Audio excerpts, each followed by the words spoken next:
ದಕ್ಷಿಣ ಕನ್ನಡ ಜಿಲ್ಲೆ ವಾಣಿಜ್ಯ ಬೆಳೆಯ ಜಿಲ್ಲೆಯಾಗಿ ಇಂದು ಪರಿವರ್ತನೆಯಾಗಿ ಅಡಿಕೆ ಈ ಜಿಲ್ಲೆಯ ಪ್ರಮುಖ ಆರ್ಥಿಕ ಬೆಳೆಯಾಗಿದೆ. ದಕ್ಷಿಣ ಕನ್ನಡ ಜಿಲ್ಲೆಯಲ್ಲಿ ಸರಾಸರಿ 4,000 ದಿಂದ 5,000 ಮಿಲಿಮೀಟರ್ ಮಳೆಯಾಗುತ್ತಿದ್ದು, ಪ್ರಸ್ತುತ ವರ್ಷದಲ್ಲಿ ಮೇ ತಿಂಗಳಲ್ಲಿ ಆರಂಭವಾದ ಮಳೆ ಸೆಪ್ಟೆಂಬರ್ ತನಕವೂ ನಿರಂತರವಾಗಿ ಸುರಿಯುತ್ತಿದ್ದು, ಜಿಲ್ಲೆಯಲ್ಲಿ ಅತಿವೃಷ್ಟಿಯಾಗಿದ್ದು ಪ್ರಮುಖವಾಗಿ ಕೃಷಿಕರು ಅಪಾರ ಕೃಷಿ ಹಾನಿ ಅನುಭವಿಸುತ್ತಿದ್ದಾರೆ.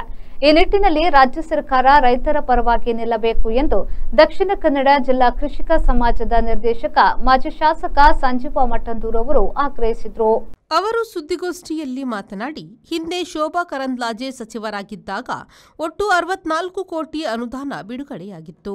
ಈ ಪೈಕಿ ಕೇಂದ್ರದ್ದು 34 ಕೋಟಿ ರೂಪಾಯಿ ಹಾಗೂ ರಾಜ್ಯದ್ದು 27 ಕೋಟಿ ರೂಪಾಯಿ ಅನುದಾನ ಬಿಡುಗಡೆಗೊಂಡಿತ್ತು. ಆದರೆ ಈ ಮೊತ್ತದ ಪೈಕಿ ದಕ್ಷಿಣ ಕನ್ನಡ ಜಿಲ್ಲೆಗೆ ಕೇವಲ 60.59 ಲಕ್ಷ ಈ ಆರ್ಥಿಕ ವರ್ಷದಲ್ಲಿ ಬಿಡುಗಡೆಯಾಗಿದೆ.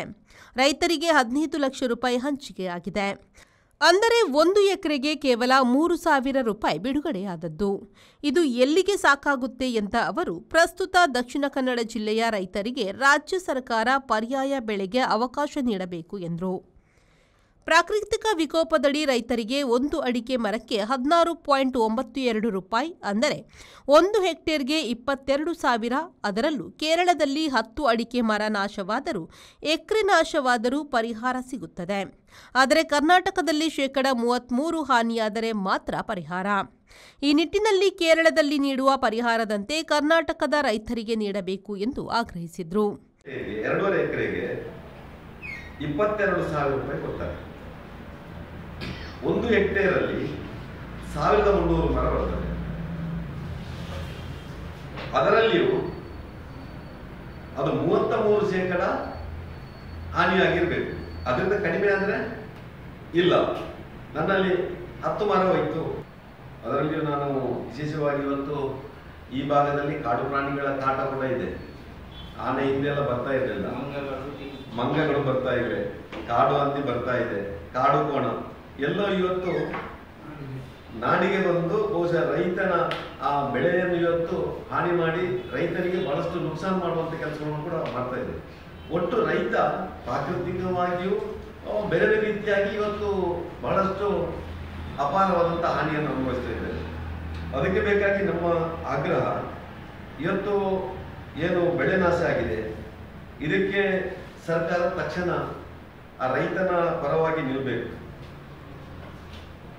2018ರಲ್ಲಿ ಪ್ರಾಕೃತಿಕ ವಿಕೋಪದಿಂದ ಈ ಅಡಿಕೆಗೆ ಕೊಳೆ ರೋಗ ಬಂದಾಗ ಆಗ ರಾಜ್ಯ ಸರ್ಕಾರ ಆ ಕೊಳೆ ರೋಗಕ್ಕೆ ಪರಿಹಾರ ನೀಡುವಂತ ಸಂಗತಿಯನ್ನು ಮಾಡಿದೆ. ಅದಕ್ಕಿಂತಲೂ ಮಿಗಿಲಾಗಿ ಈ ಒಂದು ಆರ್ಥಿಕ ವರ್ಷದಲ್ಲಿ 2025ರಲ್ಲಿ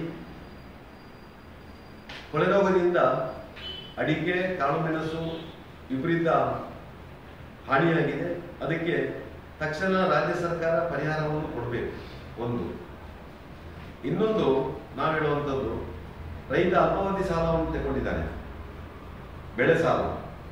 ಆ ಬೆಳೆ ಸಾಲವನ್ನು ಮನ್ನಾ ಮಾಡಬೇಕು. ಅದರ ಜೊತೆಯಲ್ಲಿ ಇವತ್ತು ವಿಶೇಷವಾಗಿ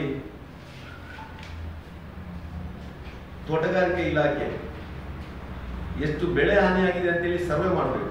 ಬಹುಶಃ ಸರ್ಕಾರ ಇತ್ತಿರದಂತೆ ಸರ್ವೆ ಮಾಡಲಿಲ್ಲ. ಅವರಲ್ಲಿ ಸರಿಯಾದಂತಹ ಸಿಬ್ಬಂದಿ ಇದೆಯೋ ಇಲ್ವೋ ಅನ್ನೋದು ಗೊತ್ತಿಲ್ಲ. ತಕ್ಷಣ ಸರ್ವೆ ಮಾಡಿ ಒಟ್ಟು ಎಷ್ಟು ಹೆಕ್ಟೇರ್ ಪ್ರದೇಶ ಇವತ್ತು ಅಡಿಕೆ ಬೆಳೆ ಹಾನಿಯಾಗಿದೆ, ಎಷ್ಟು ಹೆಕ್ಟೇರ್ ಅಡಿಕೆ ಮರ ನಾಶ ಆಗಿದೆ, ಇದರ ಬಗ್ಗೆ ಸರ್ವೆಯನ್ನು ಮಾಡಬೇಕು ಅಂತೇಳಿ ನಾವು ಈ ಸರ್ಕಾರವನ್ನು. ಸುದ್ದಿಗೋಷ್ಠಿಯಲ್ಲಿ ದಕ್ಷಿಣ ಕನ್ನಡ ಜಿಲ್ಲಾ ಕೃಷಿಕ ಸಮಾಜದ ಅಧ್ಯಕ್ಷ ವಿಜಯಕುಮಾರ್ ಕೊರಂಗ, ಉಪಾಧ್ಯಕ್ಷ ಚಂದ್ರ ಕೋಲ್ಟಾರ್, ಪ್ರಧಾನ ಕಾರ್ಯದರ್ಶಿ ರಾಕೇಶ್ ರೈ ಕೆಡೆಂಚಿ, ಕೋಶಾಧಿಕಾರಿ ಕುಸುಮಾಧರ ಟಿ ಉಪಸ್ಥಿತರಿದ್ದರು. ಅನೀಶ್, ವಿ4 ನ್ಯೂಸ್, ಪುತ್ತೂರು.